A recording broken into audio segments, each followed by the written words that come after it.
പ്ലസിലേക്ക് സ്വാഗതം. ചെറിയാൻ ഫിലിപ്പിനെ കുറിച്ച് നിങ്ങൾക്കറിയാം.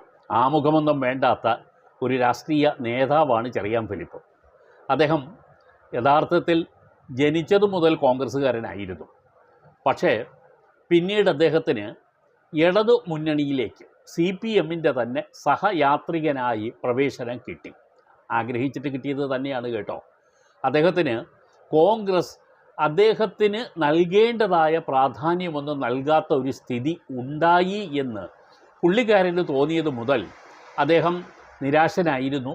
തുടർന്ന് അദ്ദേഹം CPMൻ്റെ സഹയാത്രികനായി ചേരുകയും ചെയ്തു. പിണറായി വിജയൻ്റെ ഒരു വിശ്വസ്തനായ രാഷ്ട്രീയ ഉപദേശകനായി തന്നെ ചെറിയാൻ ഫിലിപ്പ് അവരോധിച്ചു എന്ന് പറയുന്നതാണ് ശരി. നല്ലൊരു കാലഘട്ടത്തിൽ അദ്ദേഹം CPMൻ്റെ കൂടെ നിന്നെങ്കിലും അവിടെയും ചെറിയാൻ ഫിലിപ്പ് അസംതൃപ്തനായി തിരികെ തൻ്റെ മാതൃ രാഷ്ട്രീയ പ്രസ്ഥാനമായ കോൺഗ്രസ്സിലേക്ക് മടങ്ങി വന്നു. അദ്ദേഹത്തിനെ കോൺഗ്രസ്സിലേക്ക് ആരും ക്ഷണിച്ചതല്ല. അദ്ദേഹം സ്വമേധയാ തന്നെ കോൺഗ്രസ്സിലേക്ക് തിരിച്ചു വരികയാണ് ഉണ്ടായത്. അതിന് അദ്ദേഹം പറഞ്ഞത് താൻ പോയി ചേക്കേറിയ സ്ഥലം അത്ര സുഖകരമായ ഒരു സ്ഥലമല്ല എന്നും ഇപ്പോഴാണ് യഥാർത്ഥത്തിൽ കമ്മ്യൂണിസ്റ്റ് പാർട്ടിയുടെ തനി നിറം തനിക്ക് മനസ്സിലായതെന്നും ഒക്കെ അദ്ദേഹം ആരോപിച്ചു കൊണ്ടാണ് കോൺഗ്രസ്സിലേക്ക് മടങ്ങി വന്നത്.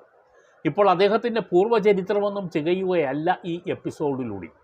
പക്ഷേ അടുത്ത കാലത്തുണ്ടായ ചില സംഭവ വികാസങ്ങളിൽ ചെറിയാൻ ഫിലിപ്പിനെ പോലുള്ള ഒരു ബുദ്ധിജീവി മിണ്ടാതിരിക്കുന്നു എന്നുള്ളത് സങ്കടകരമായ ഒരു കാര്യമായതുകൊണ്ടാണ് അത് അടിവരയിട്ട് എടുത്തു പറയുന്നത്. റീസെൻ്റായിട്ട് വന്ന ഒരു 2 പ്രശ്നങ്ങളിൽ ഒന്ന് ഹേമ കമ്മിറ്റി റിപ്പോർട്ടാണ്. സിനിമാ രംഗത്തുണ്ടായ പല മൂല്യച്യുതികളെക്കുറിച്ചും പല പ്രശ്നങ്ങളെക്കുറിച്ചും ഒക്കെ ഹേമ കമ്മിറ്റിയുടെ റിപ്പോർട്ടിൽ വരികയും അത് നമ്മുടെ നാട്ടിൽ സജീവമായ ചർച്ചയ്ക്ക് വിധേയമാവുകയും ചെയ്ത വിഷയമാണ്. പക്ഷേ ചെറിയാൻ ഫിലിപ്പിനെ പോലെ വായിക്കുകയും എഴുതുകയും പ്രസംഗിക്കുകയും ചിന്തിക്കുകയും ഒക്കെ ചെയ്യുന്ന ഒരു രാഷ്ട്രീയ നിരീക്ഷകനെന്ന നിലയിൽ കൂടി പേര് കേട്ട ചെറിയാൻ ഫിലിപ്പ് ഈ പ്രശ്നങ്ങൾ ഉണ്ടായിട്ട് പോലും മിണ്ടാതിരുന്നു എന്ന് പറഞ്ഞാൽ ഒരു വലിയ സങ്കടകരമായൊരു കാര്യമായിട്ട് തോന്നുന്നു. ഇതിനെക്കുറിച്ച് ആരാ പ്രതികരിക്കേണ്ടത്? ചെറിയാൻ ഫിലിപ്പിനെ പോലുള്ളവരാണ് പ്രതികരിക്കേണ്ടത്. യഥാർത്ഥത്തിൽ കോൺഗ്രസും ഇതിനകത്ത് വളരെ വലിയ രീതിയിൽ ഒരു പ്രതികരണമൊന്നും വന്ന് കണ്ടില്ല എന്നും പറയാതെ വയ്യ. ഒരു പക്ഷേ അതുകൊണ്ടാകാം ചെറിയാൻ ഫിലിപ്പ് മിണ്ടാതിരുന്നു എന്നുള്ളത്. പക്ഷേ ചെറിയാൻ ഫിലിപ്പ് യഥാർത്ഥത്തിൽ തനിക്ക് ആണ് എന്ന് തോന്നുന്ന കാര്യങ്ങളിലൊക്കെ തന്നെ അങ്ങനെ തന്നെ പ്രതികരിക്കുന്ന ഒരു മനുഷ്യനാണ്.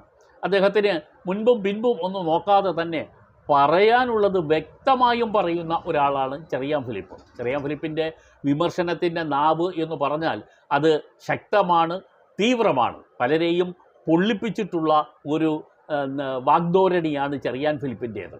അത് ഇപ്പോൾ തുടങ്ങിയതൊന്നുമല്ല. ചെറിയാൻ ഫിലിപ്പിൻ്റെ രാഷ്ട്രീയ ജീവിതത്തിൽ ചെറിയാൻ ഫിലിപ്പിനെ ഏറ്റവും അധികം സഹായിച്ചിട്ടുള്ളത് ചെറിയാൻ ഫിലിപ്പിൻ്റെ പരന്ന വായനയും ശക്തമായ ഈ നാവിൻ തുമ്പുമാണ്. നന്നായി പറയുന്നത് കൊള്ളേണ്ടിടത്ത് കൊള്ളിക്കാൻ കഴിയുന്ന ഒന്നാം തരം രാഷ്ട്രീയ നേതാവാണ് ചെറിയാൻ ഫിലിപ്പ്.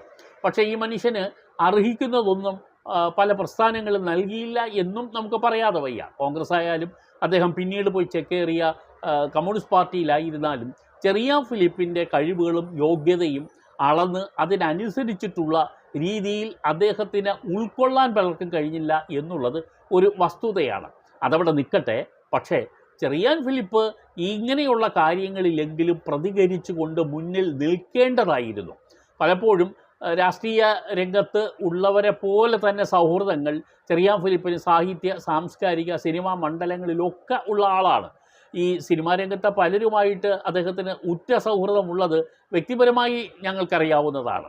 അങ്ങനെയുള്ള ചെറിയാൻ ഫിലിപ്പ് അതുകൊണ്ടാണോ ഇവരെ ആരെയും പണക്കണ്ട എന്ന് കരുതി മിണ്ടാതിരുന്നത് എന്ന് ആരെങ്കിലും സംശയിച്ചാൽ കുറ്റം പറയാൻ പറ്റില്ല.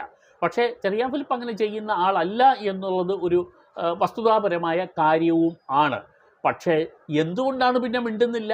അതാണ് ഈ എപ്പിസോഡിൽ ഞങ്ങൾ ചോദിക്കുന്നത്. ചെറിയാൻ ഫിലിപ്പ് പറയേണ്ടത് ഇതുവരെ പറഞ്ഞുകൊണ്ടിരുന്ന ഒരു വ്യക്തി പറയേണ്ടതായ ഒരു വിഷയം വന്നപ്പോൾ പറയാതിരുന്നു എന്നുള്ളത് അദ്ദേഹത്തിനെ ശ്രദ്ധിക്കുന്ന, അദ്ദേഹത്തിനെ മനസ്സിലാക്കുന്ന ആളുകൾ ശ്രദ്ധിച്ചു എന്ന് മാത്രം അദ്ദേഹം അറിയണം. അത് അദ്ദേഹത്തിനെ ബോധ്യപ്പെടുത്താൻ വേണ്ടിയുള്ളതാണ്. നെറുവുകേടിനെതിരെ എല്ലാ കാലത്തും പടപൊരുതിയിട്ടുള്ള ഒരു തീവ്രമായ രാഷ്ട്രീയ നിലപാടുകൾ സ്വീകരിക്കുന്ന, അഭിപ്രായം പറയുന്ന ഒരാളെന്ന നിലയിൽ ചെറിയാൻ ഫിലിപ്പ് തീർച്ചയായും ഈ ഹേമ കമ്മിറ്റി റിപ്പോർട്ടിനെ തുടർന്ന് പുറത്തു വന്ന കാര്യങ്ങളോടൊക്കെ തന്നെ പ്രതികരിക്കേണ്ടതായിരുന്നു. രണ്ടാമത്, അൻവർ പറഞ്ഞ കാര്യങ്ങളും ഒക്കെ തന്നെ നമ്മുടെ നാട്ടിൽ സജീവമായ വിഷയമാണ്. അൻവർ പറഞ്ഞ കാര്യത്തെക്കുറിച്ചും ചെറിയാൻ ഫിലിപ്പ് യഥാർത്ഥത്തിൽ പറയേണ്ടതൊന്നും പറഞ്ഞില്ല എന്നുള്ളതാണ്. ആ രാഷ്ട്രീയ പ്രസ്ഥാനത്തിനകത്തു നിന്നുകൊണ്ട് ഇടത് മുന്നണിയുടെ സഹയാത്രികൻ, CPMൻ്റെ സഹയാത്രികനായി നിന്ന ആൾ തന്നെയാണ് ഈ PV അൻവറും. അദ്ദേഹവും കോൺഗ്രസ് വിട്ടാണ് അങ്ങോട്ട് പോയത്.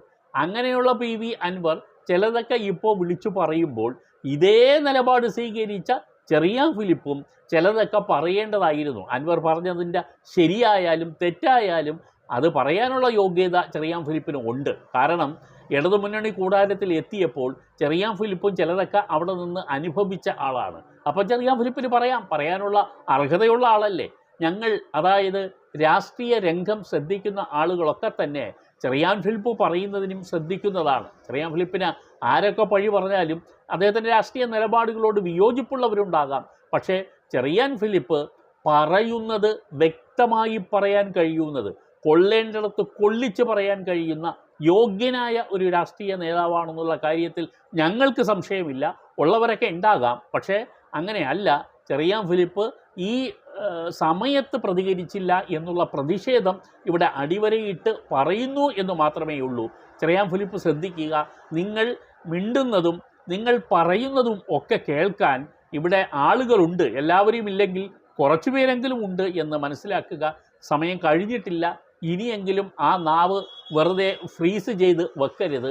തുന്നിക്കെട്ടി വെക്കാൻ ഉള്ള ഒരു നാവല്ല ചെറിയാൻ ഫിലിപ്പിൻ്റേത്. പറയുക, പറഞ്ഞുകൊണ്ടേയിരിക്കുക.